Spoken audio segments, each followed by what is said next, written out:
네. 이번 정보는 민수냐 민지냐 이게 뭐냐 이제 싶으신 분도 있을 거고 예상되는 분들도 계실 텐데 저 큰애가 이제 중3 올라갔거든요. 그리고 한 여친이랑 사귄 지 한 120일 정도 됐대요. 그런데 요 녀석이 향수를 매일매일 뿌리는 거예요. 그러니까 뭣도 부리고 뭐 이렇게 하는 건 알겠는데 그거를 이제 보면서 아침마다 이제 아이가 나가고 그 언저리에 방 언저리에 진한 향수 냄새를 맡는데 걱정이 되는 거죠. 자, 혹시 아들이 있으신 분 손 한번 들어볼까요, 우리? 예, 아들. 아들이 여기 드신 분 중에서는 이제 조영선 리더님이 조금 가까우실 것 같아요. 저는 아직은 어리니까. 아들이 엄마 사랑하는 사람이에요. 결혼을 허락받으러 왔어요. 데려왔어요. 민수여야 돼, 민지여야 돼, 여러분. 이게 지금 무슨 일이 아니죠? 민수면 큰일 나는 거 아닙니까? 네, 이런 일이 근데 벌어져요. 왜 벌어지는지를 제가 보여드리는 게 이번 두 번째 정보거든요. 자, 영상을 제가 하나 가지고 왔는데 조금 길어요. 근데 너무 중요하니까 한 5분 정도 되는 것 같은데 같이 보도록 할게요.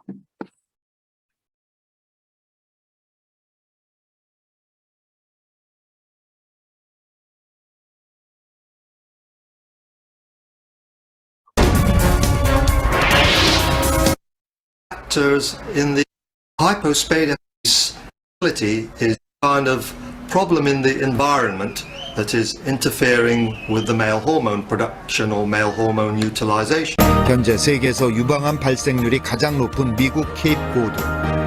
이 지역에서는 어디에서나 유방암에 걸린 사람들의 얘기를 들을 수 있다. My grandmother and my mother both have breast cancer. 무엇인가요? 어떤 문구가 좀 오세요? 뭐 되돌아오는 걸 어쩌겠는가? 아주 적은 양으로도 뭐 치명적이다. 그리고 피해야 된다. 완전히 포위되어 있다. 이런 멘트들이 나오더라고요. 그래서 지금 이제 이 그림으로 여러분들 조금 이해를 돕고 싶은데요. 보통은 남자가 있고 여자가 있으면요. 이게 원래 태어날 때 이렇게 세팅이 되어 있어요, 저희는. 자, 남자도 남성 호르몬만 있는 것이 아니라 여성 호르몬도 있대네요. 네, 저만 몰랐나요? 여자도 여성 호르몬만 있는 건 아니고요. 남성 호르몬이 조금은 있대요. 근데 이제 갱년기가 되고 호르몬에 이제 변화가 생기면서 이게 막 들쭉날쭉 할 수도 있죠. 근데 남자도 왜 이제 갱년기 때 드라마 보면서 운다고도 하더라고요. 그렇게 꼴보기 싫다고 어떤 분들은 하시던데. 그리고 여자분들도 이제 남성 호르몬이 올라가면서 살짝 공격적일 수 있죠. 이러면 이제 50대 부부가 서로 레슬링을 붙어볼 만하다. 뭐 이런 농담도 하시는데요. 남자 여자가 이렇게 지어졌기 때문에 사실 서로 끌리는 게 너무 당연해요. 근데 제가 아까 이 주제를 시작할 때 말씀드렸잖아요. 아들을 키우는데 향수 이런 거 너무 막 좋아하고 뿌리니까 제가 조금 마음이 쓰인다. 이게 그거거든요. 자, 원래 이렇게 만들어졌는데 문제는 이거예요. 자, 뭐가 달라졌죠, 여러분? 자, 놓치신 분들 다시 보세요. 요거에서 짠! 이 찐 핑크가 올라가는 게 제가 오늘 말씀드리는 모든 건강을 문제를 야기시키는 거거든요. 이거 몸에서 원래 만들어지는 거 아니잖아요. 환경 여성 호르몬이라고 요즘은 표현을 하더라고요. 그러니까 환경적으로 들어오는데 여성 호르몬이랑 몹시 비슷해가지고 몸에서 그런 작용을 해버린다라는 거죠. 그럼 얼마나 비슷하길래 이런 문제가 야기되는지를 보여드릴게요. 아까 그 영상에서 반복적으로 나왔던 거, 노닐페론이라는 거 기억나세요? 그게 세제에 이제 거품을 내고 이럴 때 쓰이는 환경 호르몬 대표적인 건데요. 여기 보세요. 노닐페론과 오른쪽 에스트로겐이에요. 여기에 육각형으로 보이는 게 여러분들 예상하시다시피 세포거든요. 세포 위에 노닐페론이 있고요. 에스트로겐이 있는데 요 부분이요. 고작 요만큼이 달라요. 요만큼이랑 요만큼. 그죠? 똑같지는 않지만 굉장히 유사하거든요. 그러니까 몸에서는 이게 헷갈려서 이렇게 올라가 버리는 거예요. 그럼 올라가 버리면 무슨 문제를 야기하느냐? 제가 말씀드린 성 정체성의 문제가 있을 수 있어요. 남잔데 여자도 좋아. 근데 어머 남자도 끌리네? 이런 문제가 생긴다는 거죠.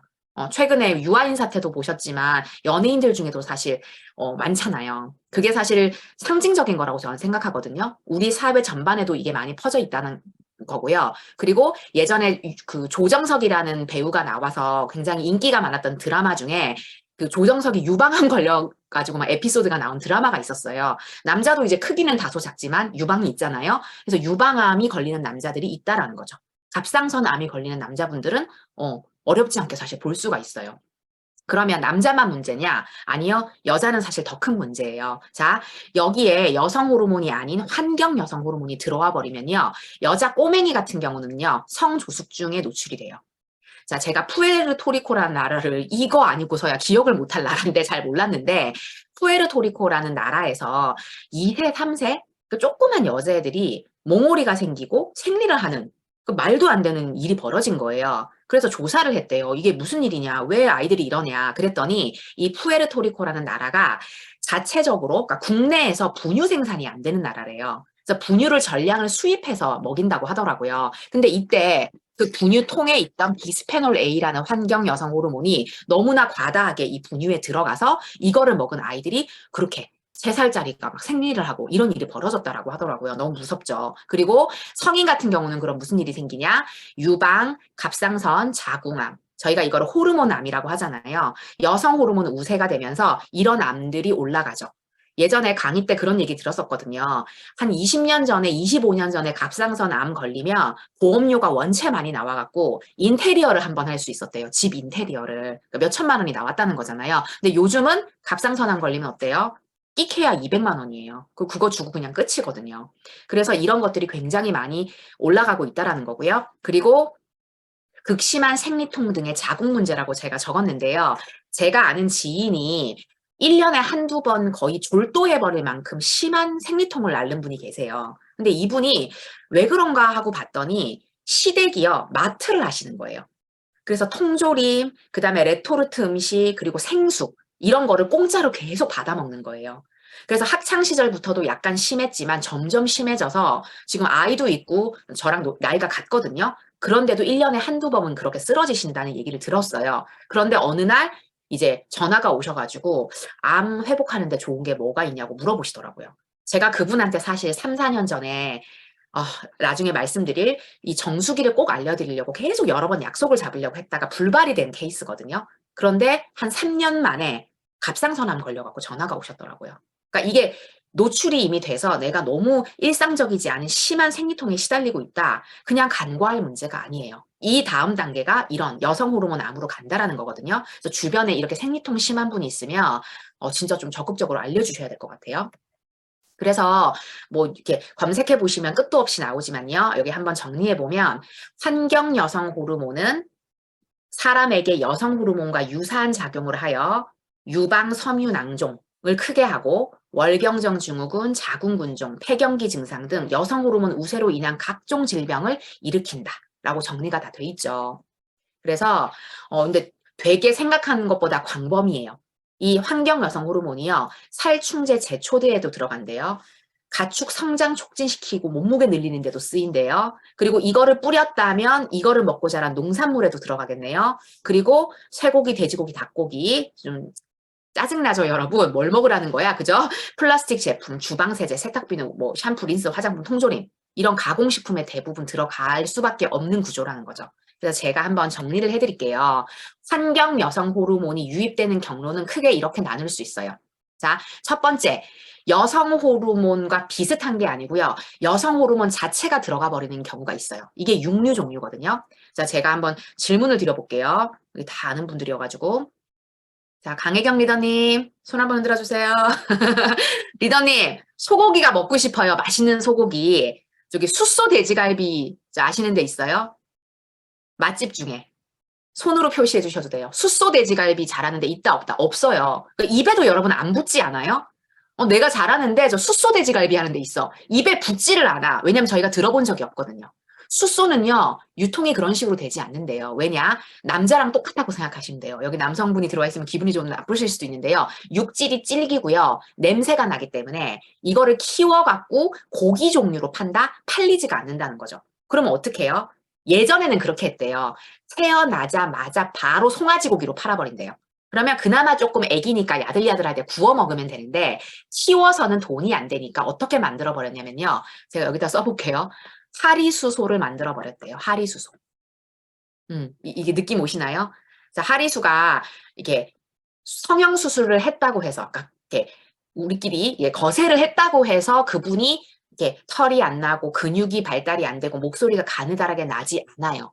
네, 이 사람은요 끊임없이 뭐 약이 됐든 주사가 됐든 호르몬을 자꾸 투입을 해야지 그런 여성성을 유지할 수 있는 거거든요. 근데 우리가 이거를 하리수 소를 만들었다는 건요. 소를 이렇게 만들어 버렸다는 거예요. 거세를 한 다음에 사료에 섞어서 혹은 주사 타입으로 여성 호르몬을 계속 넣어주는 거죠. 그러면 이게 커지더라도 육질이 부드럽고 냄새가 안 나는 그런 일이 된다라는 거예요. 좀 굉장히 좀 끔찍하죠. 근데 이거를 저도 확인할 바가 없었는데 저희 집에서 한 그 건강 강의에 오셔서 이거를 들으신 어떤 분이요. 확인을 해보고 저한테 나중에 따로 얘기를 해주시더라고요. 본인 친정엄마가 소농사를 오래 지으셨고 그 지금은 안 하시는데 지인분들이 다 그쪽 그 지방에서 시골에서 소농사를 지으시니까 물어볼 만 하잖아요. 근데 물어봤는데 진짜 그렇대요. 그분이 그러셨대요. 야, 안 그러면 어쩌냐? 질기고 냄새 난다고 팔리지가 않는데. 이렇게 말씀하셨다고 하더라고요. 우리가 먹는 대부분의 소, 쓰기가 너무 죄송하고 민망한데요. 95%, 그러니까 거의 압도적인 대부분의 우리가 먹는 소고기가요. 이런 하리수 소가 유통되는 거라고 해요. 그러니까 수컷인데 이렇게 호르몬을 통해서 만든 거라고 하거든요. 그래서 이건 육류 자체를 줄이는 수밖에 없어요. 네, 마침 잘 됐잖아요. 경기도 어려운데 소고기를 줄입시다, 여러분. 자, 그리고 두 번째는요. 여성 호르몬은 아니지만 그것과 유사한 것. 그래서 굉장히 몸에서 헷갈려 버리는 것들을 제가 대표적인 걸 가져왔어요. 자, 제가 아까 향수 얘기로 사실 시작했죠. 네, 인위적인 향. 무슨 향이랄까요? 딸기 향, 체리 향, 라벤더 향, 향이 붙는 것들은 전부 프탈레이트가 쓰여요. 그리고 두 번째, 플라스틱 제품인데 딱딱하지 않고 약간 말랑말랑한 요런 거를 유연하게 만드는데도 프탈레이트가 쓰인다고 하거든요. 그러니까 인공적인 향을 피하셔야겠죠. 그래서 오늘 초대하신 분이 계시면 그러면 향수, 바디로션 아니면은 이게 샴푸 이런 향이 나는 제품들 천연향이 있는 제품들 나 뭔지 좀 알려주세요 하고 정보를 달라고 하시면 정보를 드릴 거예요. 제가 말하고 싶지만 건강강의이기 때문에 특정 상호를 말씀드리지 않겠고요. 그래서 향을 조금 조심하셔야 돼요. 두 번째는 아까 전에 그 영상 보여드렸을 때 노닐페론이라고 제가 한번 보여드렸잖아요. 이게 이런 거였죠. 이게 케이프 코드라는 그 지역이면요. 여기가 바다예요. 그러니까 오폐수를 바다로 그냥 흘러버리면은 해양 생태계가 망가진다. 그래서 얘네들이 어떤 근사한 정책을 했냐면요. 자체적으로 정수를 하자는 거예요. 그래서 정수를 해서 그냥 이렇게 땅에다가 흘려보내는 거죠. 깨끗한 물이라고 생각했지만 그 안에 뭐가 있었다? 노닐페론이라는 환경 호르몬이 스며들었겠죠. 근데 또 이제 오폐수가 생기면 또 어떻게 해요? 정수해서 또 방류하는 거예요. 땅에다가. 그런데 이 사람들이 땅에서 지하수를 퍼올려 가지고 먹었다는 거죠. 요리를 했다라는 거죠. 그러면 이 땅에 노닐페론의 농도가 계속 높아질 수밖에 없잖아요. 정수가 안 되었기 때문에. 그죠? 그러면 내가 먹는 물이 내가 요리하는 물이 노닐페론이 점점 진해지는 상황이 됐고 그래서 이제 이게 전 세계에서 도시 단위로 봤을 때 가장 유방암 발생률이 높은 그런 슬픈 결론을 맺게 된 거죠. 그래서 노닐페론은 세제에 들어있어요. 근데 노닐페론이 들어있지 않은 그런 순한 세제 찾고 계신가요, 여러분? 네, 오늘 초대하신 분에게 그런 세제를 알려달라 이렇게 요청을 하시면 말씀해 주실 거예요. 마지막으로 비스페놀 A. 저희가 요즘은 그런 사실 과감한 행동, 무식한 행동을 하는 분들이 없지만 초반에만 해도요. 플라스틱 용기에다가 음식 담아갖고 전자레인지에 이잉 돌려가지고 사실 많이 먹었더랬어요. 근데 거기서 말도 못하게 환경호르몬, 비스페놀 A가 많이 나와서 유해하다는 알고 요즘은 그렇게 하지 않지만 플라스틱 용기에 담아서 오래 보관하잖아요. 조금씩 스며들 수밖에 없거든요. 대표적인 거 제가 한 가지만 말씀을 드려볼게요. 자, 여러분 요 두 가지 그림 중에 어떤 게 익숙한지 한번 좀 봐주세요. 여러분이 생수를 배달을 시켰을 때요. 이렇게 와요. 이렇게 와요. 자, 다시 보여드릴까요? 이 그림이 익숙하세요? 이 그림이 익숙하세요? 몹시나 오른쪽 그림이 익숙하실 거예요. 뉴스에서 권고를 하더라고요. 25도 이상의 온도가 되면 스며 나오기 시작하고요. 햇빛을 쬐면은 또 더 그게 극명하게 나온대요. 환경 호르몬이. 그런데 여러분 생각해 보세요. 공장에서부터 내가 뚜껑 열어서 먹을 때까지 단 한 번도 이렇게 온도와 빛에 노출되지 않은 생수. 그게 더 이상하실 거예요. 그러니까 다 들어있다고 생각하시면 돼요. 그래서 생수는 피하시는 게 좋고요. 그래서 우리가 그러면 내가 먹는 생수는 왠지 괜찮을 것 같아. 나는 그래도 우리나라 메이저 브랜드 쓰거든. 이런 분들이 계세요. 그러면 제가 확인하는 방법이 있어요. 자, 전 세계에서 가장 공신력 있는 기구, 세계보건기구, WHO 다 아시죠? WHO가 물과 관련된 위생을 이 기관에 위임을 했어요. 물과 관련된 거는 너네가 조사하고 발표도 해. 그게 바로 NSF라는 기관이거든요. 여기서 이렇게 많은 물질들, 카테고리 상으로는 6개지만 140여 가지 물질이 이게 몸에 유해한 거겠죠? 물에 들어있는지 아닌지를 검사를 해줘요. 그럼 내가 먹는 이 생수가 예를 들면 뭐 아리수가 내가 먹는 어떤 브랜드가 지금 얘기하고 있는 그 비스페놀 A라는 거, 뭐 푸탈레이트라는 거 이런 거 있는지 아닌지 나는 확인하고 싶어. 그럼 전화해서 자료를 요구하시면 돼요. 그래서 NSF 인증을 받은 그런 자료가 있으시면 안심하고 드시면 되거든요. 그런데 쉽지 않으실 거예요, 여러분. 확인해 보시길 바라고요. 그리고 제가 마지막에 뭐 생수도 물이지만 물이라고 썼잖아요. 자, 이렇게 생각해 볼게요. 소고기 끊겠습니다. 먹으면 안 되겠군요. 네, 프탈레이트 향 들어간 거 저 1절 안 쓰고요. 저 그냥 안전하게 넷가에 가서 빨래 두드려서 빨래요. 세제 안 쓸래요. 그리고 비스페놀 A 이런 거 다 끊었어요. 그러면 뭐 해요? 여러분 수돗물을 통해서 물 공급받으시잖아요. 옆집에서, 윗집에서, 옆에 집에서 다 이게 들어간 제품을 쓰고 씻고 있다라는 거예요. 그러면 내가 먹는 물 안에 아까 그 케이프 코드 사례처럼 물 안에 이미 다 들어가 있어요. 여러분이 쓰시고 계신 정수기가 이런 것들을 거르는지 안 거르는지 저는 꼭 확인해 보시고 드셔야 된다고 생각해요. 그래서 NSF의 이런 인증 마크를 가지고 있는지 확인을 해 보시면 좋을 것 같고요. 자, 이제